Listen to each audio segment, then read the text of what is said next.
Hello dear students, मैं देव आज आप सभी को सोशल साइंस के में 2019 में प्रथम पाली में पूछे गए सभी ऑब्जेक्टिव बता रहा हूं।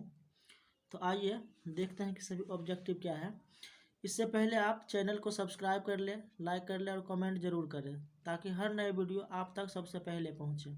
देखिए इसमें क्या है, इतिहास, भूगोल, राजनीतिक विज्ञान, अर्थशास्त्र एवं आपदा प्रबंधन, पांचों सब्जेक्ट क्या है शामिल है। तो देखिए भारत में वित्तीय वर्ष होती है। भारत में वित्तीय वर्ष कब से कब तक होती है? तो इसका राइट आंसर हो जाएगा सी, 1 अप्रैल से 31 मार्च तक भारत में वित्तीय वर्ष होती है। बृहद क्षेत्र में जल की उपस्थिति के कारण ही पृथ्वी को क्या कहते हैं?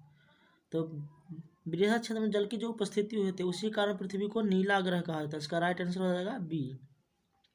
सूचना का अधिकार अधिनियम कानून कब लागू हुआ? तो जो ये अधिनियम लागू हुआ था वो 2005 में हुआ था। तो इसका राइट आंसर हो जाएगा बी। अब चौथा क्वेश्चन देख लेते हैं।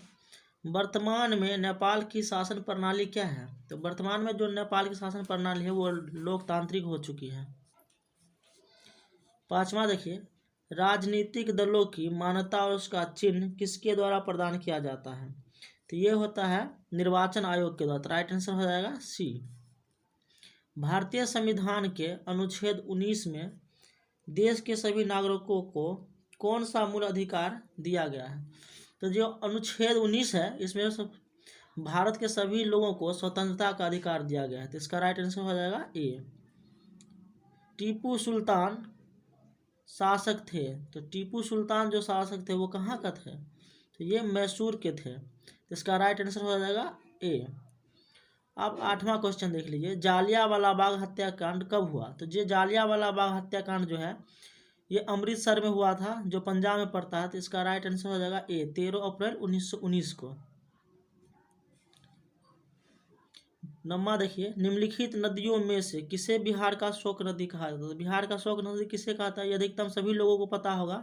तो बिहार का शोक नदी कोसी नदी को कहा जाता है। इसका राइट आंसर क्या हो जाएगा? सी। सिखों के 10वें और अंतिम गुरु श्री गोविंद सिंह का जन्म बिहार के किस नगर में हुआ था?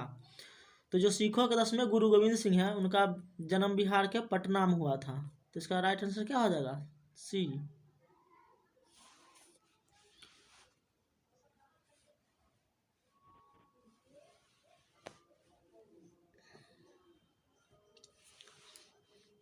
अब 11 नंबर क्वेश्चन देख लीजिए, अंकोर वाट के मंदिर का निर्माण किस शासक के द्वारा कराया गया था?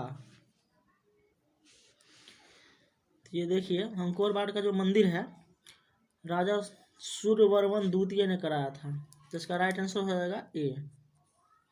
अब देखिए, पंचायती राज व्यवस्था सर्वप्रथम किस राज्य में लागू किया गया? तो ये पंचायती राज व्यवस्था है सबसे पहले राजस्थान में किया गया था। इसका राइट आंसर हो जाएगा ए। 13 नंबर क्वेश्चन देखिए, योजना आयोग को भंग कर कौन सा आयोग बना? तो आज योजना आयोग को भंग कर दिया गया तो इसको नीति आयोग बनाया गया। तो इसका राइट आंसर हो जाएगा ए। 14 देख लीजिए, निम्न में से कौन बीमारू राज्य है? तो देखिए बीमारू राज्य कह रहा है, देखिए बिहार, मध्य प्रदेश, उड़ीसा ये सभी क्या है? बीमारू राज्य है। तो क्या होगा इनमें से सभी? तो इसका राइट आंसर हो गया डी। 15 क्वेश्चन नंबर देखिए, भारतीय जनता पार्टी की स्थापना कब हुई? तो भारतीय जनता पार्टी की स्थापना 1969 में हुई, 1979 में हुई। इसका राइट आंसर हो जाएगा ए। अंतर्राष्ट्रीय महिला दिवस किस तिथि को मनाया जाता है? देखिए अंतर्राष्ट्रीय महिला दिवस जो है वो 8 मार्च को मनाया जाता है। इसका राइट आंसर हो जाएगा क्या? बी। यूरेनियम का प्रमुख उत्पादक केंद्र है, तो जो यूरेनियम का प्रमुख उत्पादक केंद्र है ये जाडूगोडा है। तो इसका राइट आंसर हो जाएगा डी।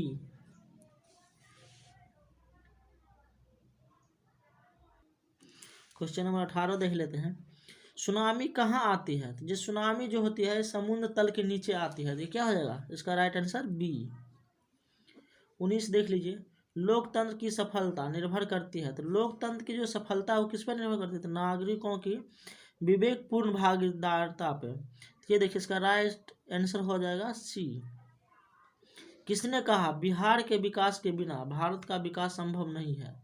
तो इसका राइट आंसर हो जाएगा ए, क्योंकि एपीजे अब्दुल कलाम ने कहा था कि बिहार के विकास के बिना भारत का विकास संभव नहीं। तो इसका राइट आंसर क्या हो जाएगा ए। क्वेश्चन नंबर 21 देखिए, बोलीविया में जनसंघर्ष का मुख्य कारण था। देखिए बोलीविया में जो संघर्ष का जो मुख्य कारण था, ये पानी की कीमत में बढ़ोतरी वहां की सरकार कर दी गई थी, इसलिए क्या होगा इसका राइट आंसर ए। भारत का राष्ट्रीय पक्षी है, तो ये तो सभी लोग अधिकतर जानते हैं कि भारत का राष्ट्रीय पक्षी क्या होता है, मोर। तो इसका राइट आंसर क्या हो जाएगा सी। संजय गांधी जैविक उद्यान किस नगर में स्थित है? तो संजय गांधी जैविक उद्यान जो है पटना में स्थित है। इसका राइट आंसर डी हो जाएगा। 24 नंबर क्वेश्चन देखते हैं, वेदों की ओर लौटो नारा किसने दिया था? तो वेदों की ओर लौटो का नारा स्वामी दयानंद सरस्वती ने दिया था। तो इनका राइट आंसर क्या हो जाएगा सी। क्वेश्चन नंबर 25 देखिए, गुटेनबर्ग का जन्म कहाँ हुआ था? तो गुटेनबर्ग का जन्म जर्मनी में हुआ था। इसका राइट आंसर बी। सांप्रदायिक राजनीतिक आधारित होती है, सांप्रदायिक राजनीति जो आधारित होता है वह धर्म पर होती है। इसका राइट आंसर क्या हो जाएगा ए। 27 नंबर क्वेश्चन देखिए, निम्नलिखित उद्योगों में से कौन सी कृषि पर आधारित नहीं है? तो कृषि पर क्या आधारित नहीं है? देखिए सूती उद्योग भी कृषि पे है, चीनी भी कृषि पे है, जूट भी कृषि पर है। तो क्या हो जाएगा सीमेंट। तो सीमेंट क्या है, कृषि पर आधारित नहीं है। तो इसका राइट आंसर क्या हो जाएगा बी। अब देखिए 28 number question, war and peace की रचना किसने की? वार एंड पीस की रचना किसकी है? तो ये देखिए Karl Marx, Leo Tolstoy, Dostoevsky, Engels. तो इसमें हो जाएगा टॉल्स्टॉय। इसका राइट आंसर क्या हो जाएगा बी। अब क्या कह रहा है कि चावल है, तो चावल क्या है, खरीफ फसल है। तो इसका राइट आंसर हो जाएगा ए। क्वेश्चन नंबर 30 देखिए, नई आर्थिक नीति में किसे सम्मिलित नहीं किया गया? देखिए नई आर्थिक नीति में उदारीकरण, निजीकरण और वैश्वीकरण को शामिल किया गया था और नियंत्रण अर्थव्यवस्था को नहीं। तो इसमें क्या हो जाएगा इसका right answer A. 31 number question देखिए, सौर ऊर्जा निम्नलिखित में से कौन सा संसाधन है? देखिए सौर ऊर्जा जो है ये नवीकरणीय है। इसका राइट आंसर क्या हो जाएगा बी, क्योंकि सौर ऊर्जा कभी खत्म हो ही नहीं सकता। देखिए WTO मतलब विश्व व्यापार संगठन की स्थापना किस वर्ष की गई? तो देखिए WTO का जो स्थापना है 1995 में की गई थी। इसका राइट आंसर हो जाएगा A. Tata iron and steel company की स्थापना की गई, तो Tata iron and steel company इसकी स्थापना 1907 में किया गया था। इसका राइट आंसर क्या हो जाएगा बी। किसने कहा संसाधन होते नहीं बनते हैं? तो ये जिम्मरमैन ने कहा था। इसका राइट आंसर हो जाएगा ए। 35 नंबर देखिए, इनमें से कौन सा संस्थागत वित्त का साधन है? देखिए तो ये क्या है, व्यावसायिक बैंक है जो वित्त का साधन। इसका राइट आंसर क्या हो जाएगा सी। 36 नंबर क्वेश्चन देख लेते हैं, राष्ट्रीय विकास परिषद का गठन कब हुआ? तो ये राष्ट्रीय विकास परिषद का गठन 1950 में हुआ। इसका राइट आंसर हो जाएगा ए। 37 नंबर क्वेश्चन देखिए, सविनय अवज्ञा आंदोलन किस यात्रा से शुरू हुआ? तो देखिए सविनय अवज्ञा आंदोलन दांडी यात्रा से शुरू हुआ था। इसका राइट आंसर हो जाएगा सी 1930 दांडी। 38 नंबर क्वेश्चन देखिए, निम्नलिखित में से किसको प्राथमिक क्षेत्र कहा जाता है? देखिए प्राथमिक क्षेत्र जो है कृषि क्षेत्र के अंतर्गत आता है। इसका राइट आंसर हो जाएगा बी। क्वेश्चन नंबर 39 देख लेते हैं। देखिए प्राथमिक ऊर्जा का उदाहरण कौन सा नहीं है? देखिए प्राथमिक ऊर्जा का उदाहरण पूछ रहा नहीं है, तो ये हो जाएगा विद्युत। इसका राइट आंसर हो जाएगा बी। संचार का सबसे लोकप्रिय साधन है, तो देखिए संचार का आजकल सबसे लोकप्रिय साधन क्या हो गया, मोबाइल। तो इसका राइट आंसर क्या हो जाएगा बी। ये रहा आपका 40 ऑब्जेक्टिव जो कि मैंने बता दिया है।